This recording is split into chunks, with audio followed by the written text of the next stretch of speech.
আরেকটা ফতোয়া ওনাদের কাছে গিয়েছে যে আহকাম ও ইকামাতুল ইহতিফালাত ওয়াল আয়াত, পৃথিবীর বিভিন্ন দেশে আমরা বিভিন্ন রকমের ঈদ পালন করতে দেখি। ঈদ, এই সকল ঈদ পালন করা যাবে কিনা?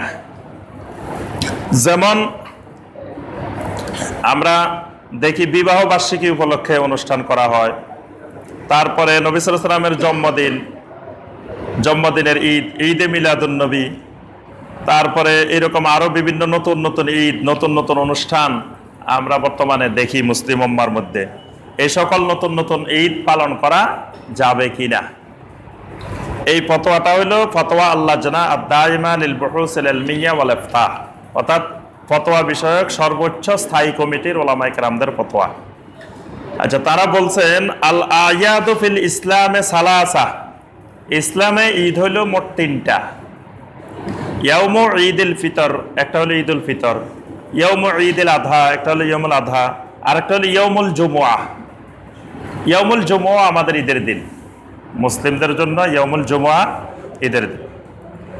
আম্মা আয়াদুল মিলাদুল ফারদিয়াহ ওয়া গায়রুহা মিম্মা ইয়াজতামিউ ফীহি মিনাল মুনাসাবাতিস সাররা, এর বাহিরে যত রকমের মিলাদ আছে, যত রকমের ঈদ আছে, যেমন নববর্ষের ঈদ।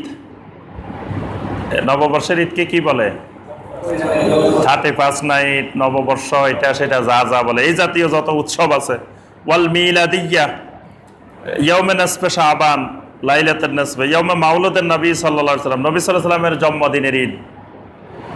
তারপরে এরকম কোন বাদশাহ, কোন নেতার ক্ষমতায় বসার, প্রতিষ্ঠিত হওয়ার দিন, ঈদ উৎসব বানায় নেওয়া, এই জাতীয় যত ঈদ আছে, লাম তাকুন ফি আহাদিন নবী সাল্লাল্লাহু আলাইহি ওয়াসাল্লাম, নবী সাল্লাল্লাহু আলাইহি ওয়াসাল্লামের জীবনে কখনো এই ধরনের ঈদ ছিল না। নবী সাল্লাল্লাহু আলাইহি ওয়াসাল্লামকে নববর্ষ উদযাপন করেছেন। আচ্ছা, নবী সাল্লাল্লাহু আলাইহি ওয়াসাল্লাম নিজের জন্মদিন কয়বার পালন করছেন? নবী সাল্লাল্লাহু আলাইহি ওয়াসাল্লামের সাহাবীরা নবী সাল্লাল্লাহু আলাইহি ওয়াসাল্লামের এত মহব্বত করতেন, নবী সাল্লাল্লাহু আলাইহি ওয়াসাল্লামের সাহাবীরা কয়দিন পালন করছেন? নবী সাল্লাল্লাহু আলাইহি ওয়াসাল্লামের জন্ম তারিখ কোন সালে, কোন তারিখে জন্মগ্রহণ করছে, এটাও তো তারা জানতেন না। সাহাবায়ে কেরাম নবী সাল্লাল্লাহু আলাইহি ওয়াসাল্লাম কোন মাসের কোন তারিখে জন্মগ্রহণ করছেন সেটাই জানতেন না। তো যদি তারা বার্থডে পালন করতেন, ঈদে মিলাদুন নবী পালন করতেন, তাহলে তো তারা আগে সেটা নিশ্চিত হয়ে নিতেন যে আমার রাসূল কোন মাসের কোন তারিখে জন্মগ্রহণ করছেন। নবী সাল্লাল্লাহু আলাইহি ওয়াসাল্লামকে জিজ্ঞাসা করতেন যে ইয়া রাসূলুল্লাহ, আমরা একটু আপনার বার্থডে পালন করতে চাচ্ছি, আপনার জন্ম তারিখটা কোন মাসের কোন তারিখে?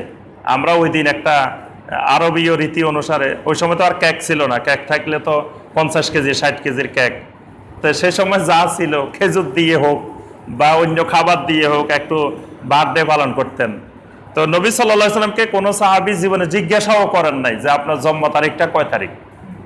আচ্ছা, এটা তো বুঝলাম যে সময় নবী সাল্লাল্লাহু আলাইহি ওয়াসাল্লাম জন্মগ্রহণ করছেন সেই সময় নবী সাল্লাল্লাহু আলাইহি ওয়াসাল্লামের বাবা ছিলেন না, লিখে রাখেন নাই, বা সে সময় মা ছিলেন, মা তো খেয়াল করেন নাই, এরকম কিছু লিখে রাখেন নাই। যখন নবী সাল্লাল্লাহু আলাইহি ওয়াসাল্লাম ইন্তেকাল করেছেন তখন নবী সাল্লাল্লাহু আলাইহি ওয়াসাল্লামের স্ত্রীরা জীবিত, নবী সাল্লাল্লাহু আলাইহি ওয়াসাল্লামের মেয়ে জীবিত, নবী সাল্লাল্লাহু আলাইহি ওয়াসাল্লামের যারা নিজেদের প্রাণের চেয়ে নিজেদের জীবনের থেকে নবী সাল্লাল্লাহু আলাইহি ওয়াসাল্লামকে লক্ষ লক্ষ গুণ বেশি ভালোবাসতেন, সেই নবী সাল্লাল্লাহু আলাইহি ওয়াসাল্লামের সাহাবীরা, হাজার হাজার সাহাবীরা জীবিত। সেই সাহাবীরা পর্যন্ত নবী সাল্লাল্লাহু আলাইহি ওয়াসাল্লাম কয় তারিখে মারা গেছেন সেইটাও জানতেন না, সেটাও ভুলে গেছে। পরবর্তীতে যখন ইতিহাস লেখা হচ্ছে, তারিখ রচনা হচ্ছে, তখন এবার নবী সাল্লাল্লাহু আলাইহি ওয়াসাল্লাম কয় তারিখে মারা গেছেন, কোন মাসের কোন তারিখে, সেইটা নিয়ে 10-12টা মত।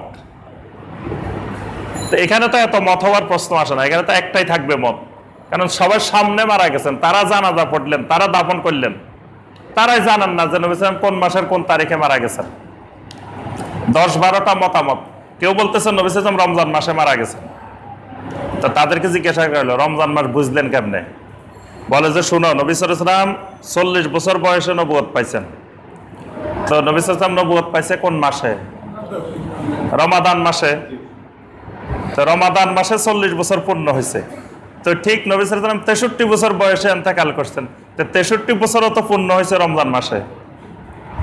তাহলে নবী সাল্লাল্লাহু আলাইহি ওয়াসাল্লাম রমজান মাসে ইন্তেকাল করছেন।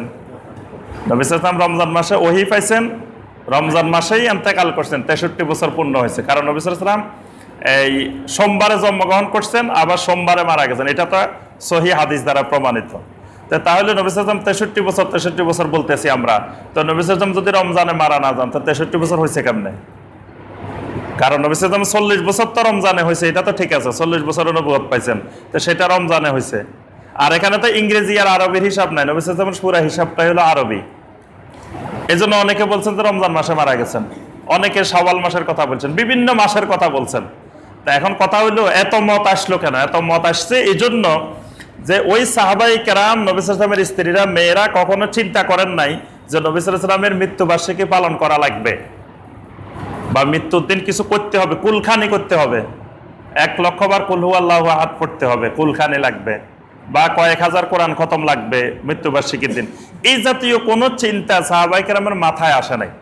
এই জন্য সাহাবাই কেরাম মৃত্যুর তারিখটা মনে রাখেন নাই, জন্মের তারিখও মনে রাখেন নাই, মৃত্যুর তারিখও মনে রাখেন নাই। এই কথাটাই এখানে ওনারা বলতেছেন যে এই জাতীয় বিষয় সাহাবায়ে কেরাম নবী সাল্লাল্লাহু আলাইহি ওয়াসাল্লামের যুগে তো ছিলই না, ওয়ালা ফি আহদে খোলাফা আর রাশেদিন, খোলাফায়ে রাশেদিনের যুগেও ছিল না, ওয়ালা ফিল কুরুনে সালাসা আল্লাতী শাহিদ আলাহান নবী সাল্লাল্লাহু আলাইহি ওয়াসাল্লাম বিল খায়র, যেই কুরুনে সালাসার কথা নবী সাল্লাল্লাহু আলাইহি ওয়াসাল্লাম বলছেন, যে খায়রুল কুরুনে কারনি সুম্মাল্লাযিনা ইয়ালুনাহুম সুম্মাল্লাযিনা ইয়ালুনাহুম, যে সর্বশ্রেষ্ঠ যুগ আমার যুগ, তারপরের যুগ, তারপরের যুগ, এই 3 যুগেও ছিল না। তো সুতরাং ফাহিয়া মিনাল বেদাহ আল মুহদাসা, সুতরাং এই জাতীয় যা কিছু তৈরি করা হয়েছে এগুলো সব নতুন তৈরি করা শরীয়ী বেদাত, ওয়া কুল্লু বেদাতিন দালালাহ, আর প্রত্যেক বেদাতই হলো গোমরাহি। এগুলা নবী সাল্লাল্লাহু আলাইহি ওয়াসাল্লামের মহব্বতের আবরণে গোমরাহি বেদাত, মানে মহব্বতের আবরণে, উপরের দিক মনে হচ্ছে এটা মহব্বত, কিন্তু আসলে এটা মহব্বতের আবরণে বেদাত।